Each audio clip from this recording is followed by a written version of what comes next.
Hello everyone.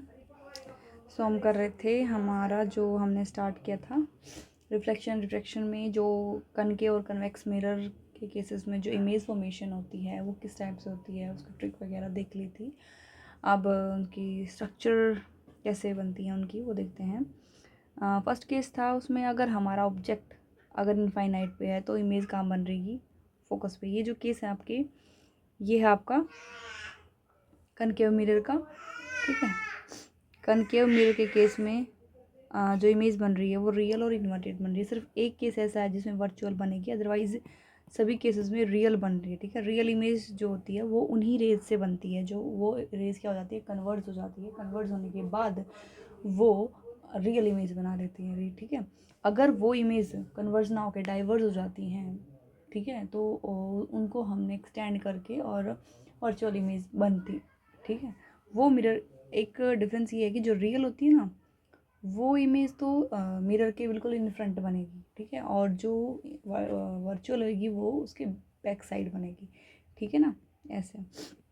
तो case हमारा one जो था, इसमें इनफाइनाइट पे अगर कोई भी ऑब्जेक्ट होगा तो उसकी यहाँ पे हमारे फोकस पे इमेज आके बन रही है। यहाँ पे कोई इंसिडेंट रे है, ये रिफ्लेक्टेड रे, ये इधर से इंसिडेंट रे गई, ये इधर से रिफ्लेक्टेड रे। ठीक है, यहाँ पे इमेज बन गई हमारी। नेक्स्ट केस है हमारा, अगर ऑब्जेक्ट हमारा बियॉन्ड द सी है तो इमेज हमारी सेंटर ऑफ कर्वेचर और फोकस के बीच में बन रही है। ठीक है, नेक्स्ट केस है हमारा, ऑब्जेक्ट अगर सेंटर ऑफ कर्वेचर पे है तो इमेज भी सेंटर ऑफ कर्वेचर पर ही बनेगी। नेक्स्ट है, अगर ऑब्जेक्ट हमारा सेंटर ऑफ कर्वेचर और फोकस के बीच में है तो बियॉन्ड द सी बनेगी। ठीक है, अगर ऑब्जेक्ट हमारा फोकस पे तो इनफाइनाइट पे बनेगी। यहाँ तक बन रही है रियल इमेजेस। ठीक है, अब ये जो केस है हमारा बिटवीन फोकस एंड प्रिंसिपल जो है पोल, सॉरी, वो उस केस में हमारी जो इमेज बनेगी वो बिहाइंड द मिरर बनेगी और वर्चुअल बनेगी। ठीक है, अब यूजेस देख लो। ये यूजेस आप सबको मालूम भी होंगे, आप लोगों ने डेली लाइफ में देखा भी होगा कहाँ कहाँ यूज़ किया जाता है कनकेव मिरर। सो देख लेते हैं इसके यूजेस। कई बार आ जाते हैं कि कौन सी जगह पे कौन सा। हाँ, तब आपको अगर कनकेव मिरर के बारे में डिटेल में लिखना पड़ जाए ना, तो उस टाइम पे आपको यूजेस कनकेव मिरर के और इमेज फॉर्मेशन कैसे करता है ये सभी आपको लिखना पड़ता है, स्ट्रक्चर भी बनानी पड़ती है। ठीक है, जो कनकेव मिरर जो होता है कॉमनली टॉर्च में देखा होगा आपने, सर्च लाइट में, व्हीकल में, हेडलाइट देखी होगी ना आप सभी ने, वहाँ पे और टॉर्चेस वगैरह में यूज़ की जाती है, और शेविंग मिरर में भी यूज़ किया जाता है। ठीक है, इमेज लार्ज इमेज बना देता है ना फेस की, दिखा होगा आप सभी ने। तो डेंटिस्ट हैं वो भी कनकेव मिरर का यूज़ करते हैं। ठीक है, ओके, लार्ज कनकेव मिरर जो यूज़ किए जाते हैं सनलाइट को कंसंट्रेट करने के लिए, ताकि वो इसे हीट प्रोड्यूस की जाती है ना सोलर फर्नेसेस में, तो वहाँ पे हम कनकेव मिरर ही यूज़ करते हैं। अब सेकंड है हमारा कन्वेक्स मिरर। कन्वेक्स मिरर के केस में हमारी इमेजेस जो बनेगी वो हमारी बनेगी वर्चुअल। ठीक है, दो ही केसेस हैं हमारे, एक तो ऑब्जेक्ट हमारा इनफाइनाइट पे होगा, फोकस पे हमारी इमेज बनेगी, लेकिन इसकी ये हमारा जो कन्वेक्स मिरर होता है ये डाइवर्जिंग होता है और कनकेव कन्वर्जिंग होता है। ठीक है, ठीक है, तो इस केस में हमारी वर्चुअल बन रही है। ठीक है, और इसमें भी हमारी वर्चुअल बन रही है। ठीक है, दूसरा केस है हमारा बिटवीन इनफाइनाइट और पोल के बीच में हमारा ऑब्जेक्ट है, तो पोजीशन इमेज बनेगी वो पोल और फोकस के बीच में बनेगी। पोल है, ये फोकस है, इनके बीच में बन रही है, वर्चुअल और इरेक्ट बन रही है, डिमोनाइज्ड होगी काफ़ी। ठीक है ना। हाँ, अब इसके यूजेस कहाँ कहाँ यूज़ किया जाती है। कन्वेक्स मिरर कॉमनली यूज़ किया जाता है रेयर व्यू में। ठीक है, रेयर व्यू मिरर व्हीकल्स में, और हाँ व्हीकल के साइड में होता है ये। हेडलाइट में कनकेव मिरर होता है, और जो साइड व्हीकल्स होते हैं ना, व्हीकल के साइड्स में जो होता है वहाँ पे ये कन्वेक्स मिरर होता है। ठीक है, हाँ वो क्यों लगाते हैं, क्योंकि ट्रैफिक जो होता है पीछे वो देख सकें इजीली, सेफ ड्राइविंग के लिए। ठीक है, क्योंकि प्रेफर क्यों किया जाता है, क्योंकि इसके अंदर ये हमेशा ऑलवेज इरेक्ट इमेज देता है, always gives erect image through diminished और डिमिनिश्ड इमेज देगा, ठीक है। हाँ सर, कन्वेक्स मिरर जो होता है enable driver to view much larger area, काफ़ी ज़्यादा एरिया दिखाता है, ठीक है, जितना पॉसिबल हो उसके। हाँ, ये साइन कन्वेंशंस भी ध्यान रखना, ये आपके न्यूमेरिकल प्रॉब्लम्स में काम आएंगे, ठीक है। यहाँ से आपके न्यूमेरिकल वाला ये तो मैंने दूसरे लेक्चर में बताया था आपको, वहाँ से आप देख लेना, ठीक है ना। यहाँ तक मैंने नहीं कराया था, ये मैंने एक लेक्चर में करवा दिया है। हाँ, ये साइन देख लेना एक बार, फिर भी मैं बता देती हूँ। ऑब्जेक्ट हमेशा लेफ़्ट साइड रखा जाएगा, और जो इमेज होएगी ना मिरर के ऊपर लेफ़्ट हैंड साइड ही फॉल होएंगी। ऑब्जेक्ट से तो जाएंगी बहुत सारी रेज, ठीक है। हाँ, जितने भी होंगी ना, all distance parallel to principal axis, आप फ्रॉम मेजर फ्रॉम पोल से हम मेजर करेंगे, जितने भी डिस्टेंस हमने मेजर करने हैं, हमारे जैसे कोई मिरर है, इधर पोल है, इस टाइप जितने भी डिस्टेंस, या ऑब्जेक्ट का डिस्टेंस या फोकस से है या इमेज का, सारे इस पोल से मेजर करें वहाँ, ठीक है। जितने भी डिस्टेंस मेजर करेंगे ना राइट ऑफ द ओरिजिन से, प्लस होएगा साइन, पॉजिटिव साइन होएगा, और अगर लेफ्ट करेंगे तो माइनस साइन होएगा। Distance measure perpendicular to and above principal axis, वो हमेशा पॉजिटिव, अगर ऊपर की तरफ है तो पॉजिटिव, नीचे की तरफ है तो नेगेटिव लेंगे, ठीक है। ये इस टाइप से देख लेना, ये इधर है प्लस, इधर है माइनस, इंसिडेंट रे जा रही है अपवर्ड हाइट प्लस, नीचे माइनस, यू होता है हमारा image sorry object distance, v होता है image distance, v image distance, ठीक है। और एफ होता है फोकल लेंथ, फोकस से पोल तक का जो डिस्टेंस होता है फोकल लेंथ होती है, और ये जो फोकल लेंथ होती है ये रेडियस की 2f होती है, ठीक है। मैग्नीफिकेशन, कितना मैग्नीफिकेशन हुआ है ये भी पूछा जाता है कि भाई हाइट, इमेज की हाइट कितना हाइट हुई है वो, और ऑब्जेक्ट की कितनी थी, तो उनका जो रेशियो होता है दैट इज़ मैग्नीफिकेशन, ठीक है। -v/u भी लिख सकते हैं, इस फॉर्म में भी लिख सकते हैं, ठीक है।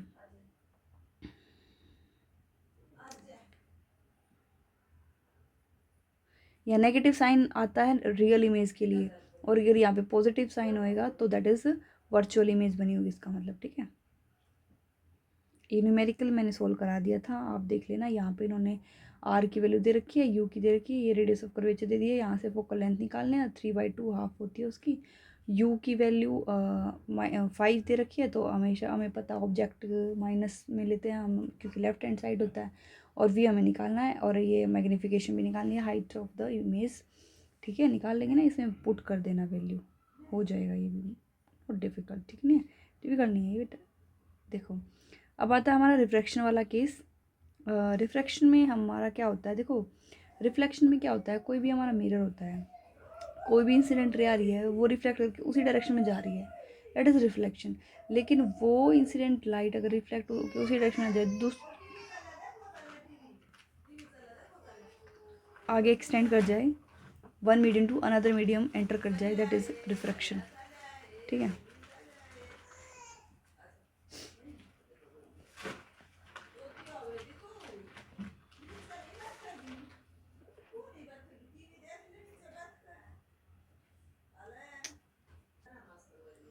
देखो रिफ्रैक्शन वाले केस में क्या होएगा, हमारी जो इंसिडेंट रे जाएगी one medium to another medium जाने वाली है, ठीक है।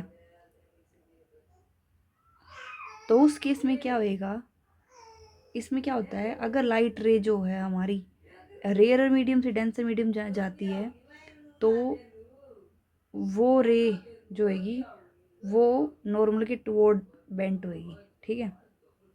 ये देखो, ये हमारा नॉर्मल होता है इधर, ये इंसिडेंट रे आ रही है, ये हमारा रेयर मीडियम है, ये डेंसर है, फिर रेयर है, ठीक है।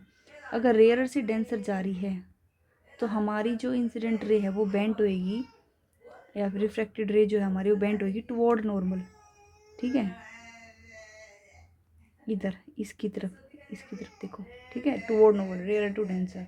और अगर डेंसर से आगे फिर रेयर में जा रही है तो अवे फ्रॉम, ये हमारा नॉर्मल है, ये अवे हो रही है, इससे दूर जा रही है, ठीक है। तो ये दो केस याद रख लेना, ठीक है। रेयर टू डेंसर क्या होता है, टुवर्ड नॉर्मल, और denser to rare away from normal, ठीक है। 2 केसेस आते हैं इसमें भी, जैसे हमारे रिफ्लेक्शन वाले केस में आए थे, इसमें भी ऐसे ही आते हैं, ठीक है। एक वो वही इंसिडेंट रे, रिफ्रैक्टेड रे और नॉर्मल जो है ये to the interface to transparent media हो रहे हैं एट पॉइंट ऑफ इंसिडेंस और लाइन सेम प्लेन, ठीक है। और इसमें ratio of sine of angle of incidence और sine of angle of refraction is equals to constant के इक्वल होता है, ठीक है। स्नेल्स लॉ है ये हमारा, स्नेल्स लॉ पूछ लिया जाए या फिर ये कौन कौन से लॉ को फॉलो करा है रिफ्रैक्शन, तो इस टाइप से ये घुमा फिरा के पूछ सकता है इस टाइप से, ठीक है।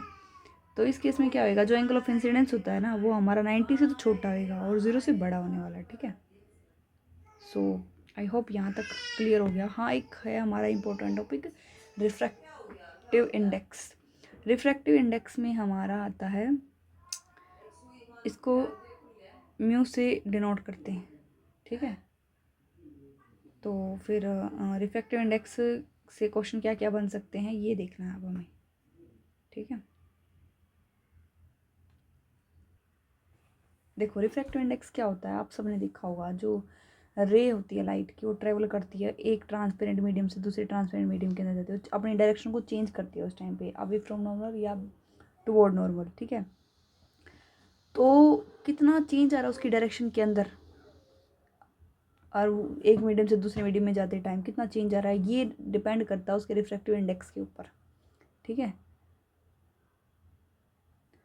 सो लाइट जो ट्रेवल करती है ना, जितनी फास्ट से फास्ट ट्रेवल करती है उसकी स्पीड है 3 × 10⁸ मीटर पर second, that is speed in air, ठीक है।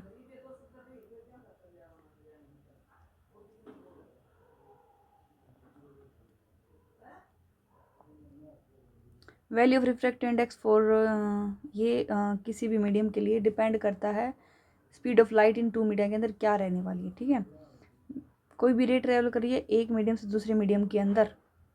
सो जैसे कि हमारा ये देखो, मान लिया हमने कोई v1 स्पीड से कोई लाइट आ रही है मीडियम 1 के अंदर, v2 स्पीड जा रही है मीडियम 2 के अंदर, तो रिफ्रैक्टिव इंडेक्स मीडियम 2 का विद रिस्पेक्ट टू 1, ये जो रेशियो है हमारा, that is the refractive index, ठीक है।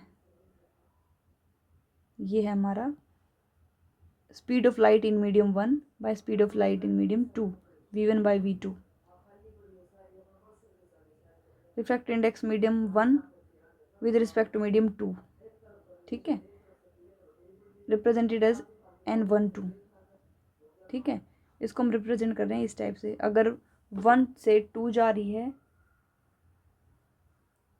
मीडियम 1 के अंदर से 2 के अंदर जा रही है तो हम मिलेंगे n21, और 2 से 1 में आ रही है तो उसके लेंगे 1 2, ठीक है, 2/1 v2/v1, ठीक है।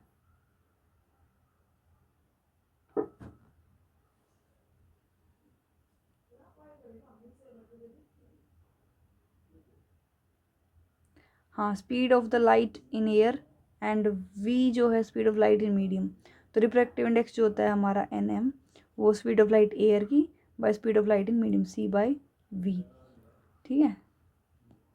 ये हो जाएगा, ये वैल्यूज़ आप ध्यान रख लेना, इनके बेसिस पे आप हर क्वेश्चन सोल्व कर सकते हैं। रिफ्रैक्टिव इंडेक्स के बेसिस पे कोई क्वेश्चन घुमा फिरा के पूछ लिया जाता है रीज़न बेस्ड, वो यहाँ से पूछेगा घुमा फिरा के, वैल्यू देगा नहीं वो आपको, हालांकि कई बार दे देते हैं, वैल्यू दे देंगे कि इसका रिफ्रैक्टिव इंडेक्स ये है, इसका ये है। अगर रीजन बेस पूछ लिया कि भाई किसी का कम है किसी का ज़्यादा है, ये रिफ्रैक्टिव इंडेक्स पे भी डिपेंड करता है कि कोई चीज़ फ्लोट क्यों कर रही है वाटर के अंदर, इमर्ज क्यों कर रही है, that is the reason. Water का जो रिफ्रैक्टिव इंडेक्स होता है ना वो 1.33 होता है, ठीक है। ग्राउंड ग्लास का होता है 1.52, ठीक है। देखो एयर का होता है रिफ्रैक्टिव इंडेक्स 1.003, आइस का होता है 1.31, वाटर का 1.33, एल्कोहल का 1.36, केरोसिन का 1.44, फ्यूज्ड क्वार्ट्ज का 1.46, टर्पेंटीन का 1.47, बेंजीन का 1.50, ग्राउंड ग्लास का 1.52, कैनेडा बाल्सम का 1.53 एंड रॉक सॉल्ट का 1.54, कार्बन डाइसल्फाइड का 1.63, डेंस फ्लिंट ग्लास का 1.65, रूबी का 1.71, एंड सफ़ायर का 1.77 एंड डायमंड का 2.42। देखो सबसे ज़्यादा आप इसमें सबसे ज़्यादा रिफ्रैक्टिव इंडेक्स है डायमंड का, ठीक है, और सबसे कम एयर का, ठीक है। हाँ, एक बात और ध्यान रख लेना, ज़रूरी नहीं है कि कोई कितना ज़्यादा डेंसर मीडियम हो वो उसकी मास डेंसिटी उतनी ज़्यादा होगी। कहते हैं ना कि डेंसिटी किसी की ज़्यादा होगी तो वही इमर्ज करता है वाटर के अंदर, वही डूब जाता है, लेकिन ऐसा नहीं है, ज़रूरी नहीं है। जैसे एग्जांपल के मैं बता देती हूँ, केरोसिन है, kerosene having high refractive index है, ऑप्टिकली डेंसर है देन वाटर, ठीक है। केरोसिन देखो, केरोसिन का कितना था हमने पढ़ा था अभी, 1.44 है। रिफ्रैक्टिव इंडेक्स जो है वाटर की कंपैरिजन में इसका ज़्यादा है, डेंसर है, although its mass density is less than water. इसकी मास डेंसिटी वाटर से कम है, इस वजह से फ्लोट करेगा, इमर्स नहीं करेगा, ऊपर ही तैरता रहेगा, ठीक है। डेंसिटी कम है इसकी और रिफ्रैक्टिव इंडेक्स ज़्यादा है, ठीक है ना। सो यहाँ ये था आपका रिफ्रैक्टिव इंडेक्स कंसेप्ट, यहाँ पे रीजन बेस्ड क्वेश्चन आ जाएगा आपका। सो आई होप ये क्लियर हो गया होगा ये कंसेप्ट। अब लेंस वाला टॉपिक करते हैं। लेंस में से भी आ जाता है, कनकेव और कन्वेक्स लेंस में डिफरेंस आ जाएगा, कोई ज़्यादा डिफरेंस नहीं है इनमें, थोड़ा सा है।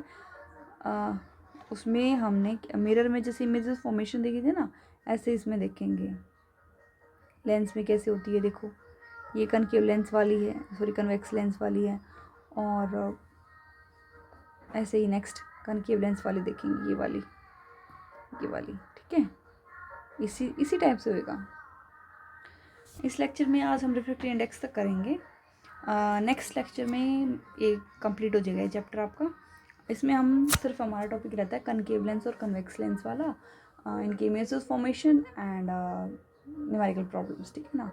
सो नेक्स्ट लेक्चर में कंप्लीट हो जाएगा,